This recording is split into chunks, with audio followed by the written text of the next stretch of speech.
Can't see your hands, either of you guys.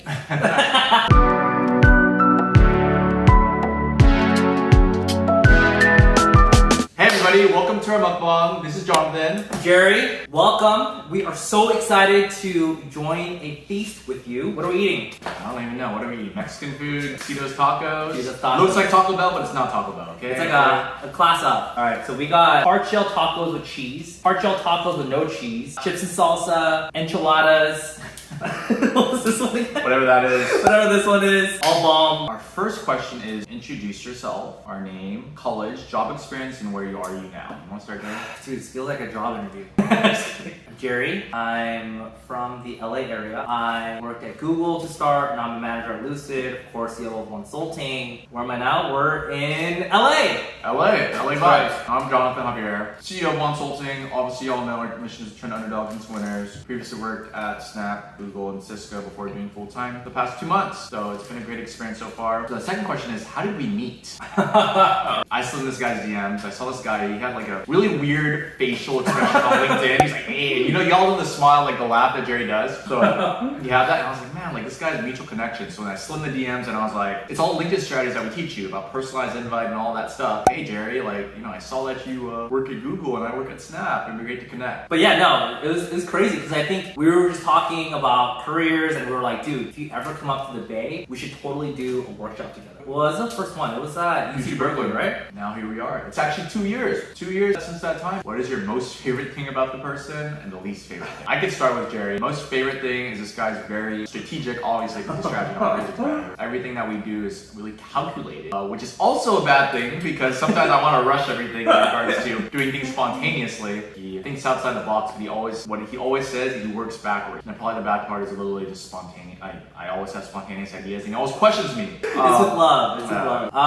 Don't like this guy at all. I'm about to. The biggest thing that I'm learning and have learned from Jonathan is his ability to like connect with people. It's incredible. No matter who you are, whether you're a student in college or whether you're a CEO, Jonathan is literally the exact same person no matter who we meet, which is the craziest thing because you would expect that if you're talking to like CEO, you'd be like, oh shoot, like gotta be buttoned up, like all that stuff, but like there's more left. literally the same shirt. Worst part about him, this guy literally doesn't eat. It's like, no dude, sorry, no carbs bro, no carbs. Every single time. So I was like, tacos? He's like, okay, so he just intermittent. I know, I had to because obviously I'm mukbang. What made you choose the college you went to? I have the interview answer and I have the real answer. The interview answer is I chose it because I knew I wanted to do business. I knew I wanted to be surrounded by like-minded individuals. But my real answer is actually, when I was looking at colleges, I was honestly just optimizing for finances. Babson was the one who gave me the most amount of money, and I was like, I just choose it. I wanted to go to UCI or UCLA, but obviously I got rejected from each one. I still remember I got rejected from UCI, I cried. Now, I was choosing between UCR and San Diego State. Yeah, I mean, UCR was good. There for 4 years, of course. But yeah, the next question is what you're doing now what you always wanted to do growing up? I would say no, because when I was growing up, I wanted to be an NBA basketball player. But unfortunately, I'm only 5'10". It's kind of tall for an Asian, right? But I was actually supposed to play in the Philippines at Ateneo. But then in college, of course, I wanted to help a lot of people. So I guess it kind of turned out right if you talk about growing up in college, but not in high school. I'd say growing up, that sounds really weird, but I wanted to be a rapper. I straight up listened to Eminem, like Chingy, Tupac, like I grew up listening to that. I watched a lot of MTV. Then I realized that there were no Asians who were rappers. I literally could not rap for like anything. I tried really hard, but I was trash. And then I was like, all right, I knew I wanted to do business. I eventually own my own business, and so Wonsulting is kind of a good medium for that. The next question is, if you had to choose never to use LinkedIn, TikTok, or YouTube again, which one would you let go? Honestly, because there's some nights I literally will be on TikTok for hours. I'll definitely put this in its order. LinkedIn is number one, where I would want to keep it. YouTube is second, and TikTok is third. I would say the same thing, but I've been creating TikTok videos, so probably I would say LinkedIn, TikTok, and then YouTube. Unless this video goes viral and everybody watches, and then I get about 100,000 subscribers, and then we get that little gold button, I'm down to put YouTube as number one. Would you rather someone go through your phone or go through your internet history? Oh, I would definitely say internet history because number one, I mean, I'm not looking at anything bad, okay? So I said internet history. My phone, I don't know about my phone. You know, I still have text messages from like 2 years ago. If someone were to look at my internet history, they'd be like, this dude is freaking weird. Don't you get on YouTube and sometimes you end up at like random cat videos? Yeah, I've been watching scammers, like people like trolling scammers. 5 things that make your average day better. I love hard shell tacos. So I'd say food, good food. I'd say waking up before 8. The reason why I like waking up early is because I get so much more work done. Yeah, no, this guy literally does not sleep. Literally, 2 a.m. this guy messaged me like, dude, I got the best idea. 16 messages and I wake up at 7 a.m. I'm like, bro, it's so early. He goes, did you look at it? I'm like, oh my god. Number 2, let's just limit to 3 because I think 5. Yeah. Friends and family to me are everything. So like, I'll prioritize them over everything. 100%. I agree, family too as well. But one thing I would say, since Jerry said family, is my dog. My little dog Stitch. That's one. I love doing this. I love doing stuff with LinkedIn, with the Wonsulting community. Like, that to me energizes me because it makes me feel like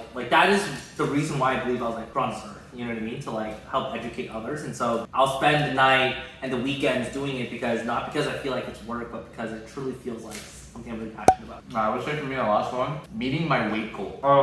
This is extremely important. I have like a body scanner, a fat scanner, my weight scale, and I will get super happy when I'm like at the weight that I'm supposed to be. I know after this, I'm probably gonna gain 2 pounds, so it's all good. What's been your biggest mistake so far in life, and what did you learn from it? Wow, that's a deep question. It was traveling to Canada every month and being extremely tired to visit my ex-girlfriend. I'm messing. Hopefully you're not watching this. Yeah, I mean, I say the biggest regret would be wasting time on applying. You should be getting referred or you should be getting your networking part down before you ultimately apply. The one thing is, I took my first, this sounds super nerdy, but like, I was at one point like an amateur professional gamer. Back when I was an amateur gamer, like back before like Twitch and all that stuff got popular, I really wanted to stream. But the thing is that like my internet wasn't good enough. Like I had horrible internet. So I would try and it just wouldn't work. So like, that's one thing I wish I would have tried to do. Try to stream at that time. Because honestly, who knows, like you guys might be seeing me playing Fortnite right now. What's the one thing that people always misunderstand about you? I sometimes get hate messages on LinkedIn. It's like the weirdest thing. And people always say, oh, well, like you've been able to achieve that because, you know, you've worked at Google or because you've had things given to you. For those people who don't really know me, they don't know that I came from like an immigrant family, first gen, low income. Really, it was just me trying to figure it out with my parents and making sure that we could sustain our lives for our family, right? Haters hate, potatoes, potato. Yeah, I mean, people think that like I just like basically got into these different companies just by like, you know, only took like one chance or one try. In fact, it took so many tries. Like to get into Snapchat, Google, and Cisco. Like for Google especially, I didn't get into like my 3rd try. That's what I think personally. Like your life and your career, it's not always linear. It's not always a straight path. You have to go through different challenges and obstacles to get to where you want to be. And there's gonna be people who don't like you, people who do like you. But at the end of the day, you're gonna be focusing on the one person who doesn't like you or the 99 people who do. Do you consider yourself an introvert or an extrovert? Obvious answer, introvert. No, I'm kidding. Yeah, exactly. So I used to be an introvert, but then gained the confidence and got extroverted. Yeah, I'd say pre-COVID, meet up with a friend for breakfast, then go hang out, then meet up with a different set of friends. Always loved being around people. And I think I've always been like that. What qualities do you admire about your parents? Oh, I love this question. The biggest thing that I admire about my parents is just their willingness to just fight, right? Like growing up, it was definitely not easy for my parents to be located in a space, move to the US, not have any friends, not know the cultures, the language, but somehow figured it out, struggled for pretty much 20 years for me and my brother to have the opportunity for us to have that American dream, right? I don't know, so that's one of the biggest things that I admire. What about you? My mom's very hardworking. She's actually the only one who works in my family. They're very close to their religion, to faith, so I think that's very important to them especially. My dad is a very hardworking guy. Although he doesn't have a college education, he always took care of myself, my brother, and my sister. And my mom was able to provide for my family despite having us all in college. It was kind of crazy. I met Jonathan's dad once or twice. Literally the nicest guy I've ever met. He was like, hey Jerry, like how are you? If you had to wear one item forever, what it would be? Obviously the shirt I'm wearing right now. It's this Wonsulting sweater. It is so incredibly soft. We're actually gonna launch merch. What's something you can't go a day without doing besides going on LinkedIn or sharing words of wisdom? I would say cooking food. I never eat out. As weird as it sounds, but like I actually love to be like intellectually challenged. Like whether that's through work, whether that's Wonsulting, whether that's through something else. Like I just crave just like mental challenge. Yeah, I really like learning, so I just read a lot. Pet koala or pet panda? Well, I'd say pet panda, they're kind of cute. I would definitely go for koalas. But koalas are really cute. I just love the little like beak looking thing, but they're not birds, but they're really cute. So what is your favorite book, movie of all time, and why did it speak to you so much? David and Goliath, obviously, by Malcolm Gladwell. It's literally the inspiration for Wonsulting. David's beating the Goliaths, the underdogs turning to the winners. It's literally why. If y'all haven't read that book, definitely check it out. I like The Dark Knight. Like it's super like different than Jonathan's, but like I really like The Dark Knight because it's just so well filmed. Last question, which is what is a question you want to answer but nobody asks? So when I was in the corporate companies, everybody's always asked me about how to work there. I'm gonna change this up and kind of give a strategy behind what people are doing, but always ask about people's story. But then also ask questions that you can't find that aren't online. Yeah, if we're gonna go for a job twist to this, I'd say ask questions that really force the person to reflect. That's what I found to be the most effective. It really makes you stand out because they typically, like Jonathan said, they're gonna get asked the same 6 questions, 10 questions, so you just wanna be different.